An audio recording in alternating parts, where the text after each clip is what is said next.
Hello and welcome to Stampscaping 101. I'm going to stamp out a waterfall scene today using a couple stamps that I haven't used in a while. Gushing Falls Large and Side Falls Large. These are a couple of the first stamps that I designed for the Stampscapes line of images quite a few years ago, and I haven't used them in, I don't know, a while, so I thought I'd give it a go here. This is going to be on a quarter-page glossy cardstock, and one of the things about, I mentioned this in other videos too, but a lot of times people will see stamps, of this size maybe. I'm going to use probably all of these stamps right here. And here we have just a quarter-page card, and but some people might not think that a card this size is appropriate for the number of stamps that I might want to use on the scene. But in nature stamping, scenic stamping, a lot of times, you might just use the certain areas on the stamps, for just little portions of the stamp. Okay, now I just colored the stamp up in black ink, and I'm going into it now with a dye-based ink brush marker. This one happens to be a Marvy 1500 series pen. It has a nice broad tip on it. And I'm going into the stamp and doing little spot coloring touches with it. And what I'm doing is I'm inking up some of these trees in here with that green, and some of that grass down there as well. And that should hopefully give me a little bit more dimension.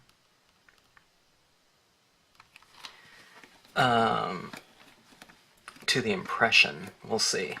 Sometimes I'll stamp it out and it'll just look completely black, but I don't know. I think it gives it a little bit more of a rich texture to it. Now, I don't know if you can pick this up at all, but there was a little bit of green back in there, and going back to the size of the stamps, I just used, kind of, well, it's probably about 40% of this stamp, 45% or something like that.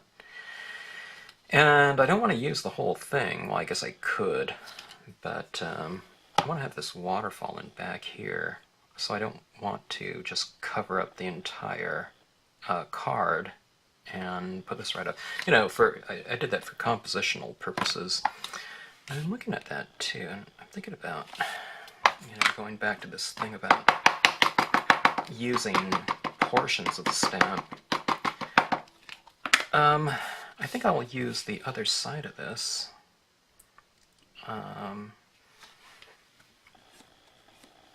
Just to kind of balance out what'll be kind of the foreground of the scene, maybe mid-ground by the time I get to some other imagery in here. But anyways, I've created this little section here that will kind of allow my eye to wander through into the back area there, where the Gushing Falls Large will be.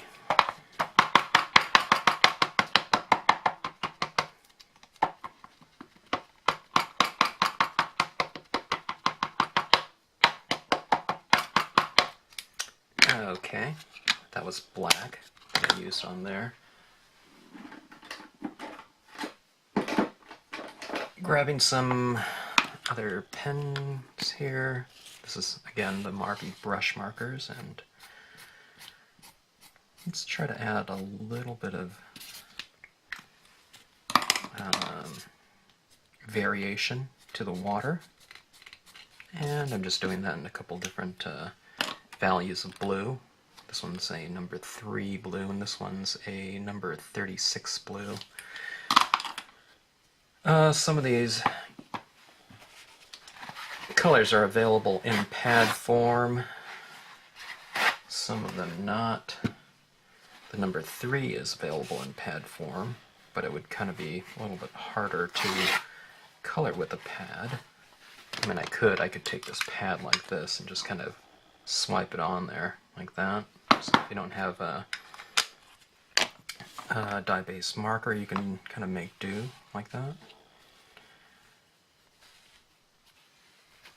Okay, now I'm masking off these rocks. I'm going to slightly undermask them because I don't want a bunch of haloing. And let's go about right there. If this does stamp into my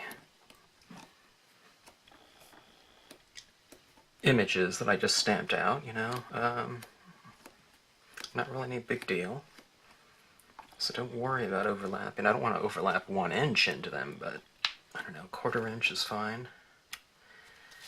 Okay, so now we have our background. And here's a little bit of the variation. See how it's a little bit more blue in here? There's the black. Now I have this area out here, and it ends very abruptly.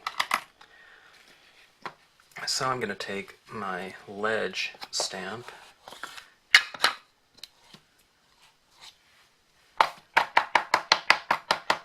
and I just want to get, it doesn't merge in perfectly, but I just want to get some other rock formation.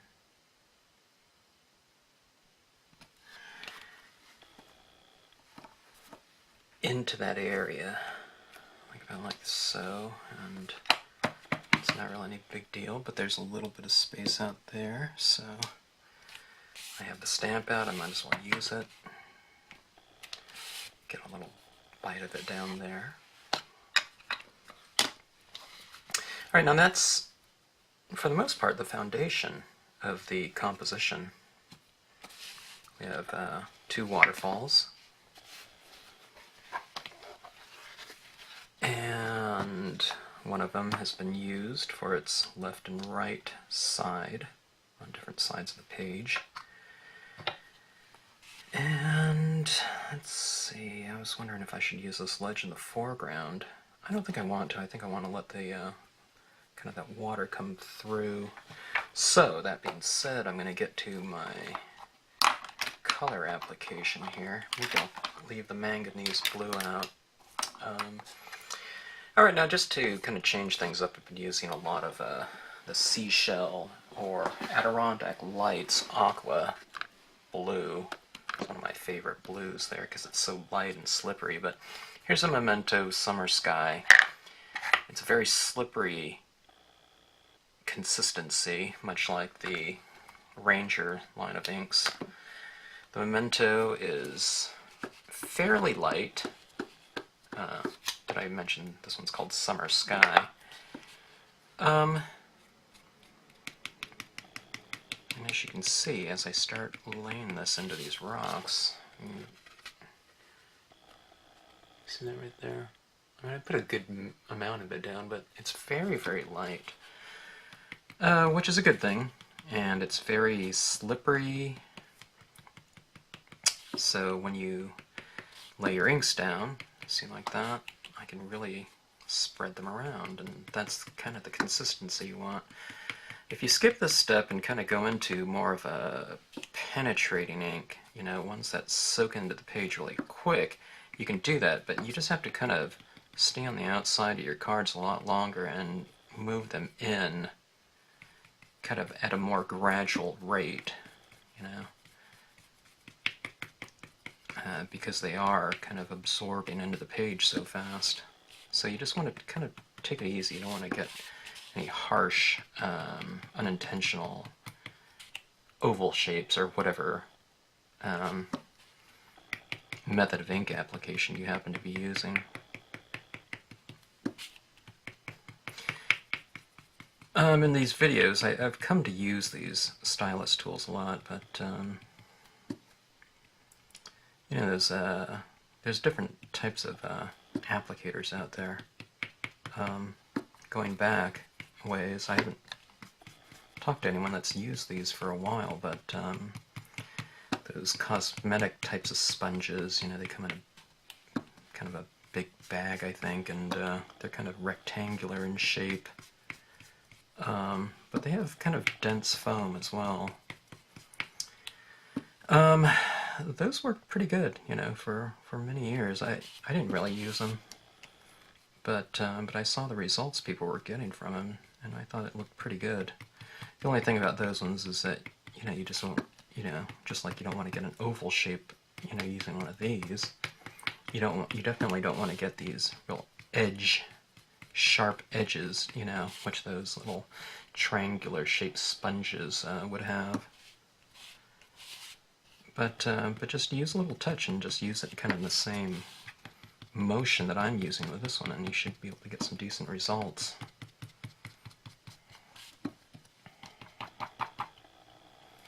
Okay, now in this water, a lot of times people think about water and they think, okay, water's blue. Now I do happen to be stamping this out in blue right now, but when it comes to like a waterfall like this, oftentimes when you look at out in nature, and if you see a waterfall, quite often with that churning of the water, it looks white almost. So if you do get some blue, you know, in an instance like this, try not to just color the whole thing out, because what you're doing is you're coloring, but you're also making it darker. And one of the things, you know, why that, you know, if you look at a waterfall with that churning water and that all that oxygen and foaming, you know, mass of that element,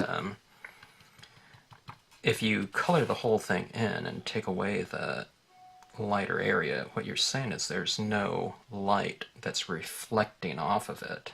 And water,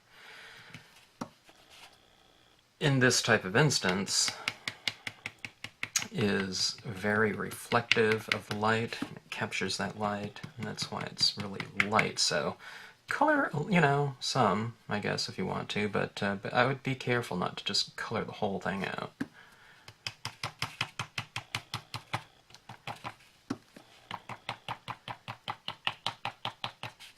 Okay. Now I'm going into the shadows a little bit more right here, because in this first color you start to also establish your lighting scheme. Okay, so if I have these rocks in the foreground, chances are that they would be opaque and solid, and you know, you wouldn't have the light from the background just shining right through them. So kind of give it a little bit of mass and weight, and establish some shadows down at the base of them.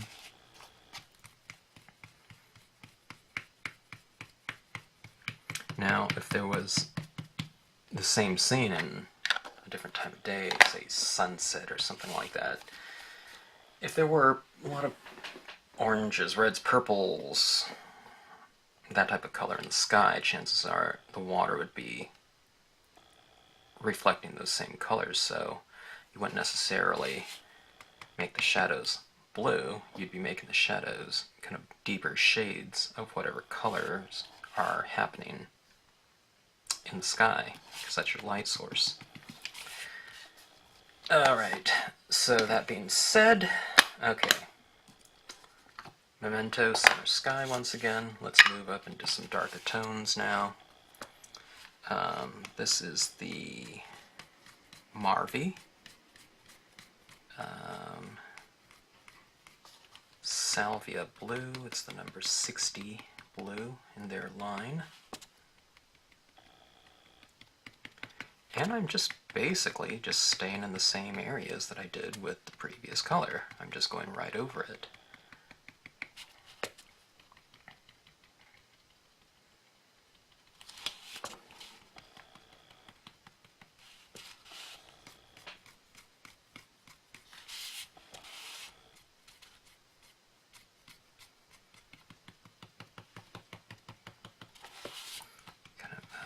making my perimeter a little bit darker.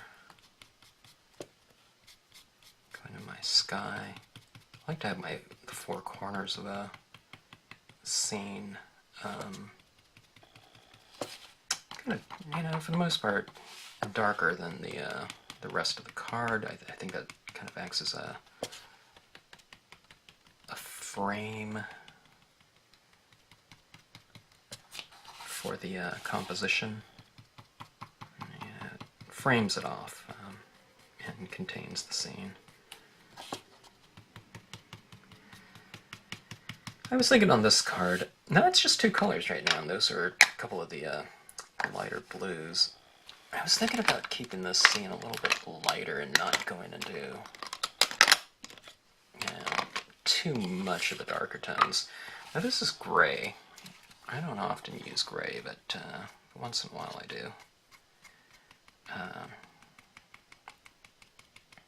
I thought I would use it on here with all this granite, or what might be representative of granite in these rocks.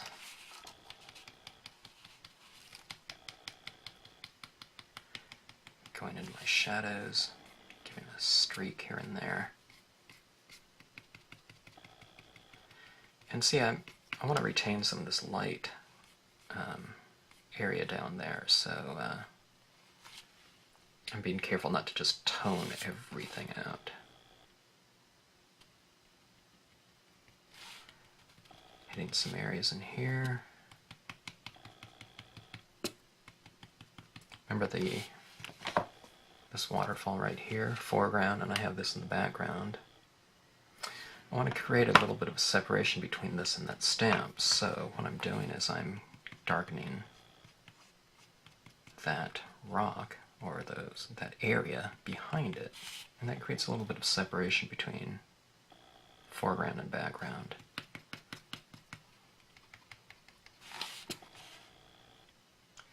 I can do some spot coloring here too, spot shading. These rocks right here have darker areas, so I'm just going into them with a little bit of more tone. So I'm kind of not just coloring areas, I can start to do a little bit of shading, you know, in real specific areas within the image. And that can kind of give it a little bit more of a three-dimensional representation.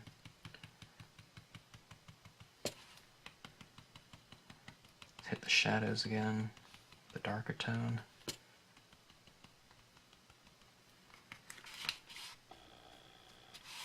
And I'm finding this ink very easy to manipulate because of the work that I did with the first color, which again was the Memento. It's very slippery and provided a nice coated piece of cardstock to apply whatever other colors I was planning on using on here. It's real slippery. Okay, that's a real glassy looking surface there. I was thinking about using maybe some of this image right here. It's called Shimmering, and I'm just trying to think of what color I want to use it in. Let's go with the salvia blue. Okay.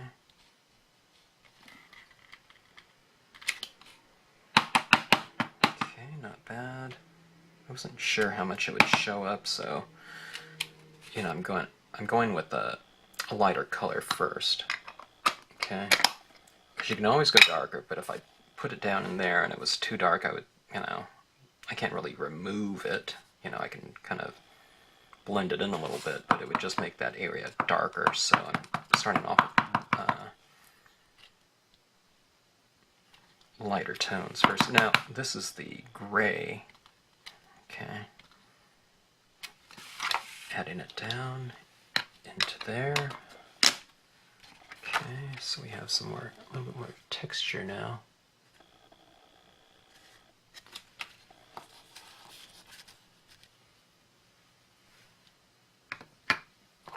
Now, I'm going to go back in with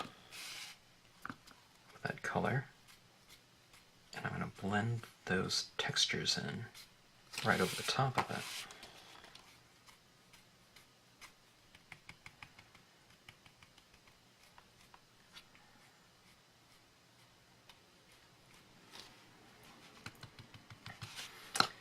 Okay, let's go with oh, I know what I wanted to do.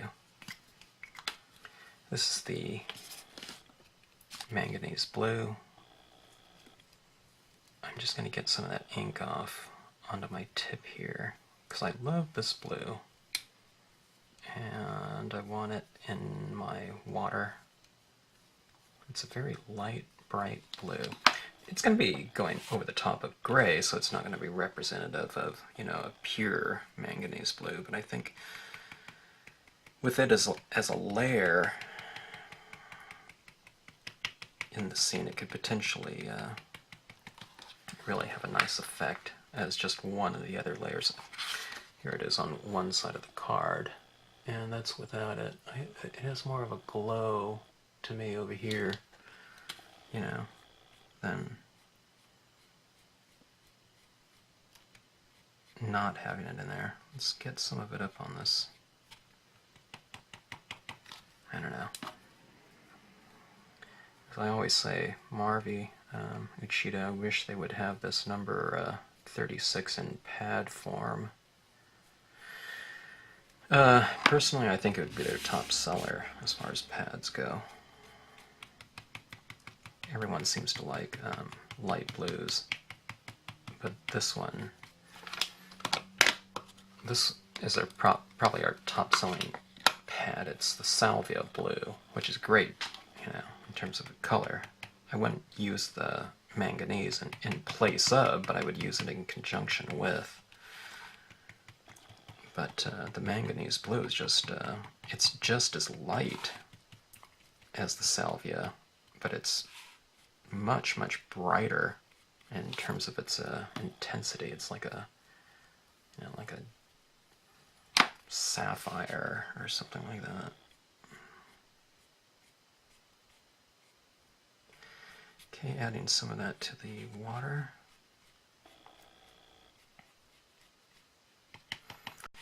And I'll put some on these rocks a little bit.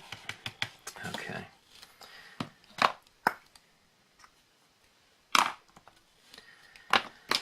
All right, let's have a little bit of variation in those rocks.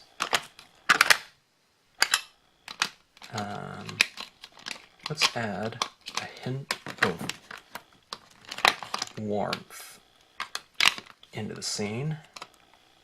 This is a little bit of yellow-green. It might be too hot of a color, but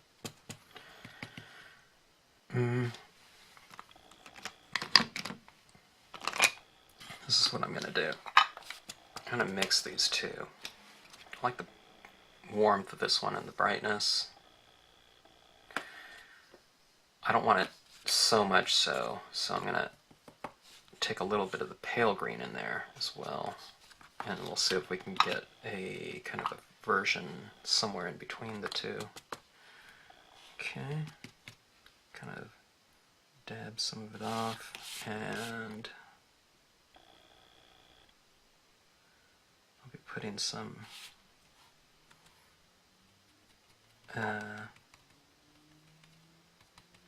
I don't know, I guess it could be representative of moss or something like that.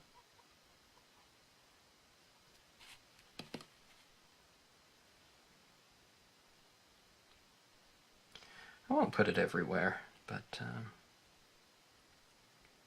just to warm things up a touch, okay? Let's get it down here and here, a little bit in here. I'll put some back here, but that's really too far back in the distance to really be reflecting some of that green, but it's there, so be it. All right. Knock it down a little bit more with some of that blue. All right.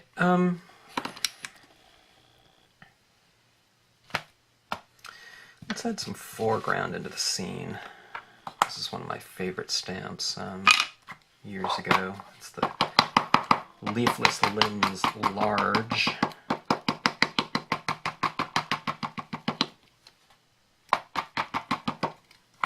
I'm going to do this in black. I always liked it because I could stamp it into a foreground, and it's leafless, so it's not covering up too much. You can still see what's going on through the branches.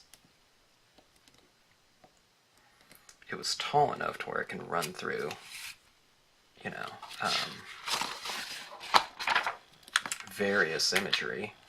So it's kind of like a needle and thread sewing, you know, foreground, midground, background together. Maybe not the background, but... And doing so on both sides of the scene. Could potentially frame it off very nicely. Now, I'm stamping, I don't know, 30% of it onto the scene right here. Okay. So you don't need to use the whole thing. And maybe just to balance, you know, give it a little bit more of a, so it's not so symmetrical from one side to the other, I'll stamp it again lower. So just using the top, I don't know, maybe 40%, something like that. Okay.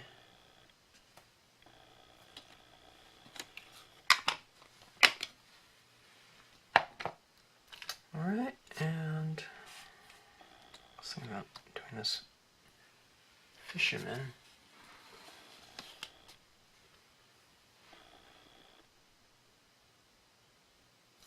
Trying to figure out which one I want.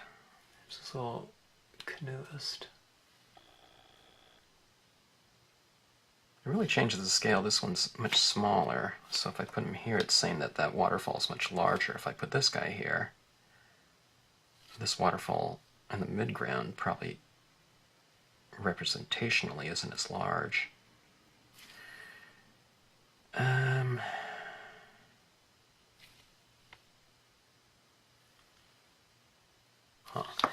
not sure.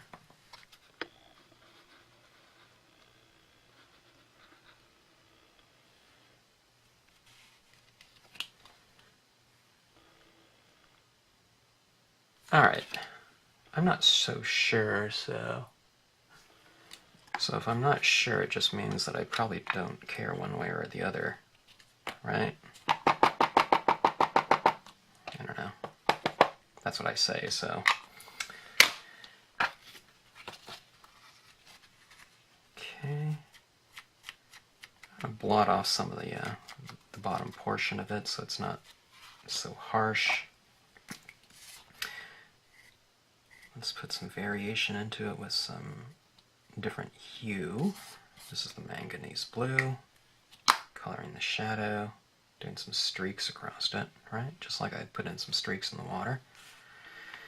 For the most part, the figure is in black.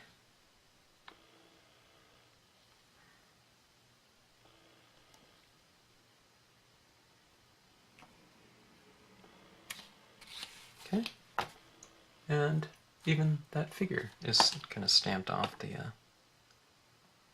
bottom of the page, so there it is, the bottom part. Anyways, I'm pleased with that as far as scale goes and everything like that. Bad. Okay, let's get in here and use a little bit of finishing touches.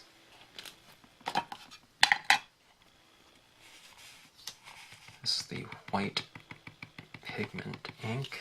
Let's cotton swab's a little bit too tight, so kind of getting it a little bit more loose and frayed for this purpose. Going down into the lighter areas, kind of at the bottom of the waterfall, where we have a lot of churning water. I can go with a big glob of this pigment ink on here because it's fairly light. There's still a lot of the white of the page.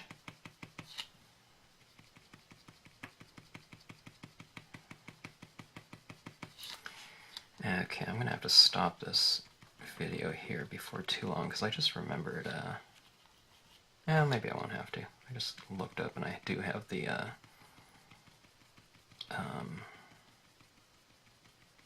bleed-proof white right here on my desk with a toothbrush to splatter some paint with. I'll have to see if I can get the consistency real well. Real good. Okay, let's add some of that white paint to some of these falls right here. Don't add it everywhere, just kind of do it here and there so it doesn't get too, zoom in a little bit, so it doesn't get too redundant, okay?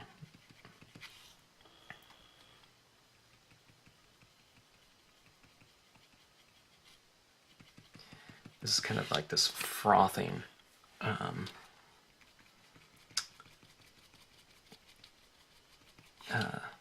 representation.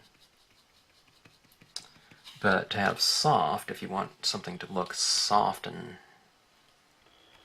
kind of billowy and churning, it's not bad to have something kind of hard and dark next to it so that the softer areas look even softer and illuminated by contrast, okay? So you're kind of playing contrasts off one another, and I think that looks better than just doing the whole thing, you know, kind of in the same texture.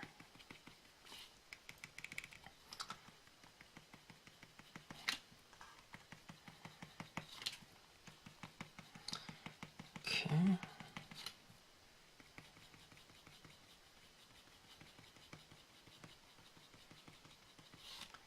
I think this type of scene right here would be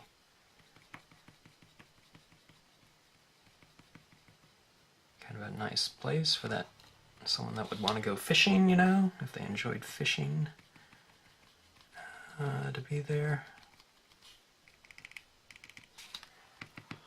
Okay, that's the color box. Frost white pigment ink. Let's see how this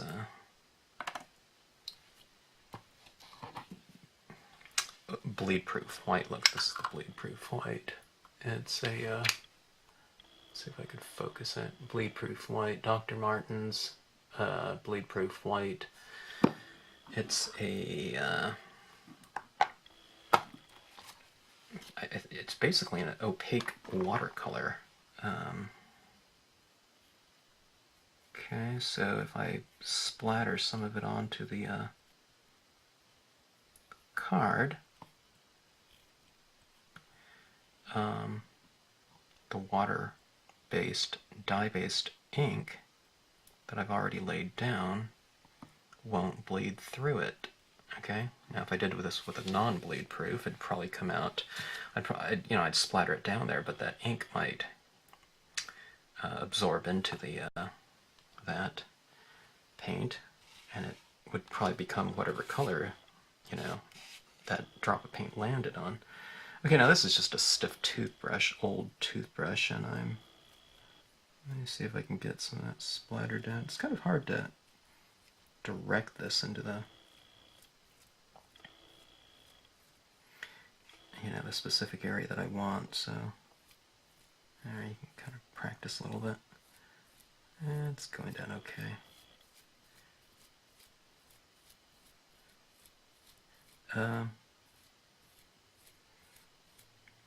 It's kind of doing what white gel pen would do, but in a much more random application. Alright, that looks good to me. I don't know if you can see that. Let's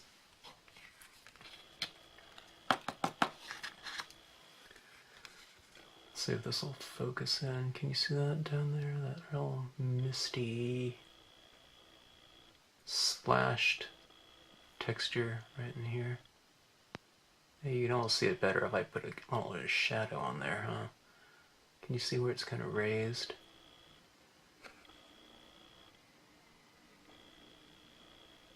Kind of gives it a little dimension, doesn't it? And there is that kind of element of, I don't know, a random mark, you might say. That's kind of nice.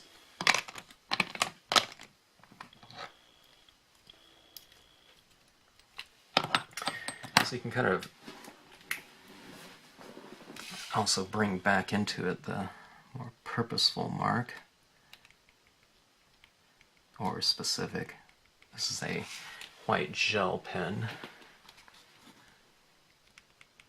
and I can get this into very specific areas. Like I'm just kind of adding a few little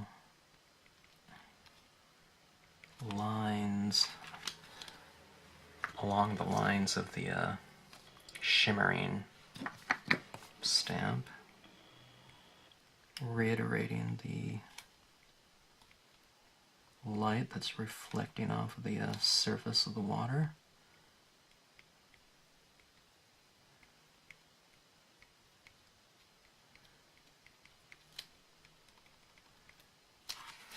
And there's these little ripples right around the figure. Why not come in there and reiterate that?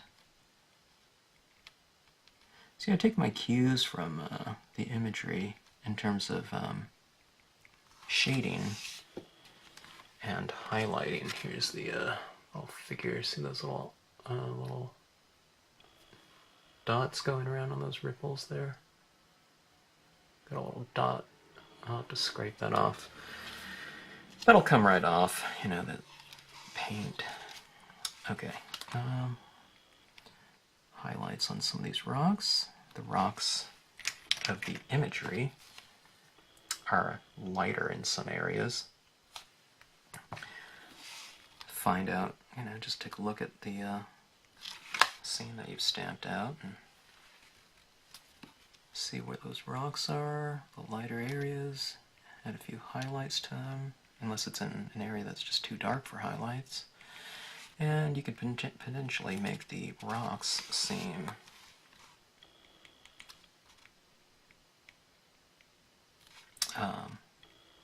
again, more dimensional, more three-dimensional, you know, by having that light on them. Okay, hitting some up here in the distance. Use some little highlights on some of this water, this falling water, kind of coloring.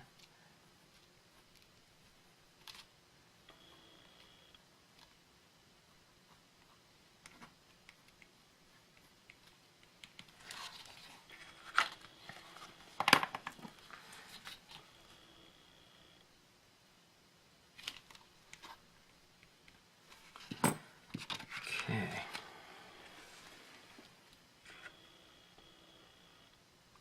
There's little bits of highlights here and there, down there.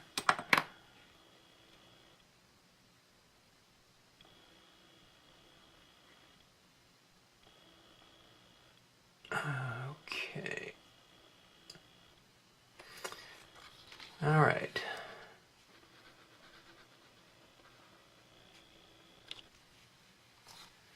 All right. That's the scene. And I did something that I don't often do.